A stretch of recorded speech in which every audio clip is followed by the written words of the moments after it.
Hey guys, I wanted to give you an update from our win at Shadyside this past weekend. We won the streetcar no time class. I didn't do anything at the track other than have Cody film video because it was hectic between two cars, and yeah, I'm still stuck at this. So I'm gonna get better in theory. Let's hope. So to kind of a rundown from the weekend, we got there on Friday evening to make some test passes because we really, the two outings we've had this year, we haven't got anything done much. Got a little bit of top end data, a little bit of 60-foot data, but no full passes. Go up there, make a hit on Friday night, and the car just knocks the tires off. And I went ahead and ran out the back door just to get some data on the big end, but we're sitting there baffled because it doesn't make sense. Why is this car knocking the tires off all of a sudden? The suspension's doing what it's supposed to, it looks like it, etc. So we go grab another car we brought for a customer.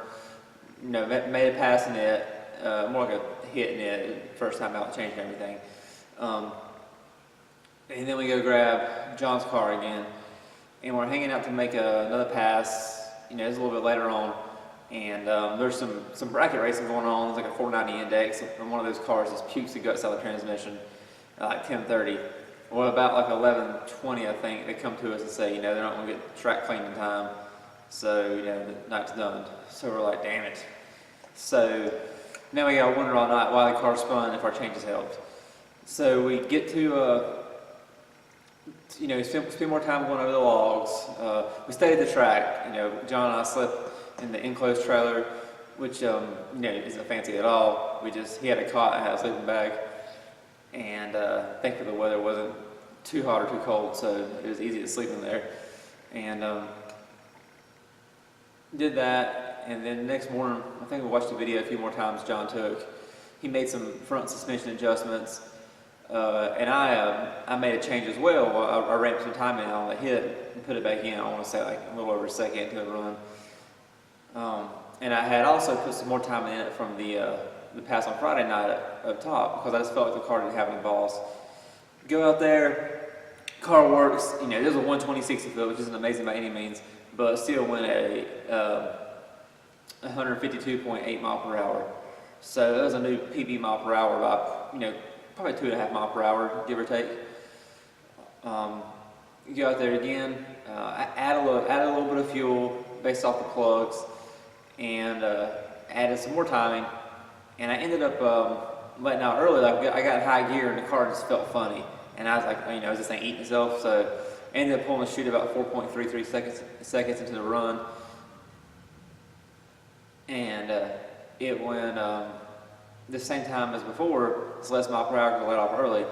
But I was like, man, what is wrong with this thing? Get to look at the logs, come to find out that the traction control was just too close. The dots were. And it was hitting that, and I think it was. You can feel the car. You have a radio, you can feel them spin pretty easy, and it was spinning just a little bit up top. So I bumped the traction control back up, and we had two shakedowns on Saturday. So first round eliminations, draw a big block Nitrous car. He told me he's having issues. Man, as long as you don't red light, you'll have it. But with racing, you got to play it safe. And I was like, I went up there. I had a pretty aggressive tune-up in it. I had moved some things around so it's 60 foot better as far as power goes, and John did his thing on the suspension. And we get up there, and I do a burnout. It sucks. It's kind of a piss poor burnout. So I'm sitting here wondering. I was like, man, I suck, but the track's really good, so I'm not worried. I'm backing up. You get stage, you gotta get on the brake, and I realize it's only two-step at 4,200. I'm like, well, why is that? And then I think about it, I'm like, oh man, I'm still in burnout mode. And I look and see it's still activated. The burnout mode has an automatic cutoff, but you gotta reach criteria A here for criteria B to work. And so I screwed up in that. I realize it. So as I'm bumping in, I'm sitting there on the brake and bumping in. I see that. I'm even watching that more than the light. I get the hell treat out of me. As soon as I come off the button, you see the GoPro, reach up, I touch the burnout mode, turn it off. Car shoots left a little bit. I veer back right, and thankfully, we got the win on that one. And despite the situation, it only made gate pressure, which our gate pressure is pretty high because it's saying, we don't have intentions to run low boost. So it made gate pressure and everything, and it was supposed to do as far as, I guess, back half. So it was a nice turbo car. But then the next run, we have another big block car. And we get up there, and I put a little hotter tune-up in it. And actually, no, I didn't touch tune-up because I didn't get it out of the last one because I screwed up. Because when you don't leave off the launch mode, when you don't leave off the brake while not being in burnout mode, it doesn't ramp the power like it's supposed to or anything. So I go up there, same tune-up. This time, better burnout, pay attention. And the car leaves hard as hell. Get out there, we ended up. The guy we ran against, you'll see he kind of hung the front tires a good probably half track, and it was a good race. Most nitrous stuff that's in our class, we tend to back out pretty hard, but that guy he never really got very far away. But I get a time slip, and that was a PB, and we also won a 1:11.60, which was definitely a PB. Last year our best was 1:12, and did like once. So. Cool, we go up there again. The car didn't pick up any mile per hour, actually only 150 and a half, I think. I was like, okay, well maybe pull this extra time and that I put back in and out. So, but I didn't want to pull it out low gear to affect the front half, so I just put it on a ramp up top to where it pull it out. Go up there again, the next run we have a small block 4 turbo car. This is the semifinals. So, and go up there, it's nighttime by this point. And he ends up knocking the tires off. We won a 1:10.60 foot, and within 100th of our PB we just went. 150 mile per hour again. I'm like, what the heck? I'm like, let me pull some more timing out. This should make it even. And this time that I turned the launch down because I knew we had a pretty good chance in the finals. We had a decent amount of coverage on the other car, but I never assume anything's certain. Get up there and.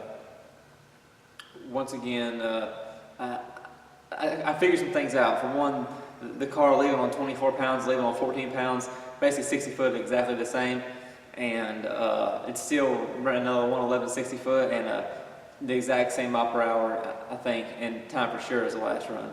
So we ended up winning the class. It's pretty cool. 6 hard runs that day. Didn't hurt anything. Came back in, I think Monday morning, Tuesday morning. Did a compression check like always. Compression's still great. So I guess I'm gonna lean on it harder, and the car essentially checked out good. We checked it out on Tuesday night some more. John looked over all the chassis, suspension stuff, and make sure it's good for Woodstock this coming weekend. Now Darlington Dragway, we're going there on Thursday. I'm not sure we'll test on Thursday or not because how expensive it is, but at least we'll get on there and get set up and just kind of enjoy being at the track, like a mini vacay. Some changes we're making. As far as tune-up goes, I figured out why it slowed down, I think. I had Rich in the car up only 5%, but as my buddy Carl said, 5% at our fuel consumption levels is a pretty large amount. So I put the fuel in back like it was, cleaned the table up some, and got a pretty hot tune-up in it for Darlington, so hopefully we get a good track and see if we can get this thing even deeper into the forest. And we can get our mile per hour back. So if we can get that 1:10.60 with the same mile per hour, it's going to be dirty. And it could also be dirty if it splits the block. It could be dirty too. Or spits something out.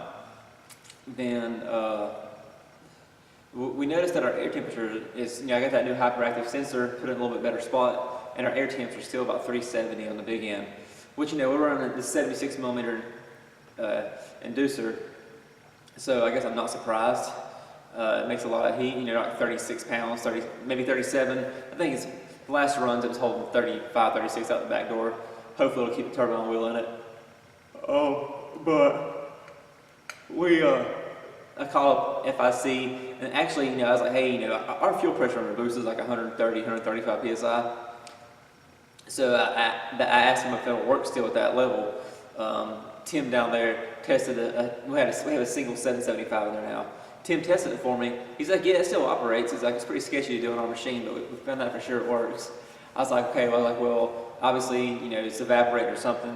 I'm like, let's just send me another 1650, which we know we already have 16 of those. I'm like, send me another one. Let's put in the charge pipe and try that. And I paid for it, by the way, so I don't think we got some freebie stuff.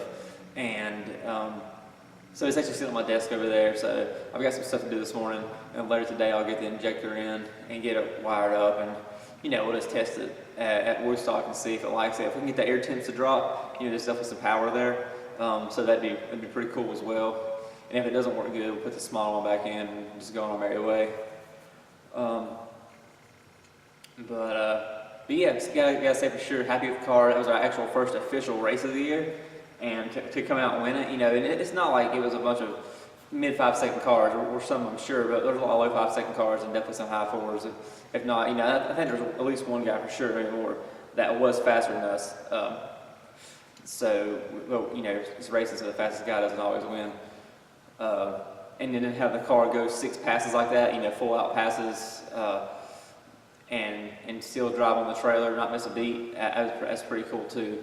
With us having the aluminum block this year, I'm a bit more nervous about it. But it's when we get to the track, when we get to the track, it's hard for me to turn it down. Especially when the goal is to go fast in the end. You don't get rewarded for losing because you have inferior parts. So you might as well go out there and try to do the best you can. So let's see if I can think of anything else. I will say that those shock sensors from Low Dollar Motorsports, which once again I also pay for those.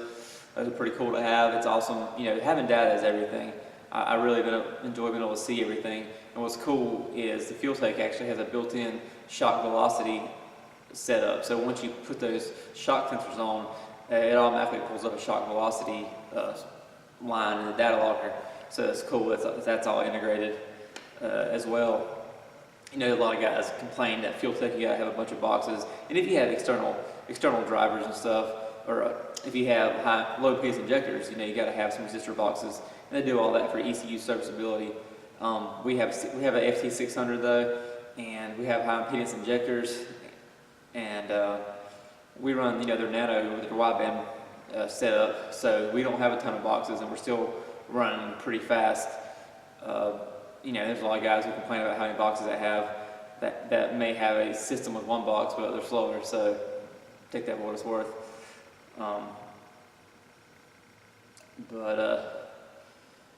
So I think that covers it there, though. But anyways, so I guess here in a little bit, I got some things to do. I want to get started on the injector, which take me a second because it's just that guy right there. Just got to change the connector, and then we will be able to start, try some more stuff out. I love learning, so it's cool to try things and figure it out. Benefits us, benefits our customers, and of course, most importantly, love racing. So get to do that here in another couple days and sleep at the track. Got it. Anyways, guys, that was this update, and I'll be talking to you again here in a few days.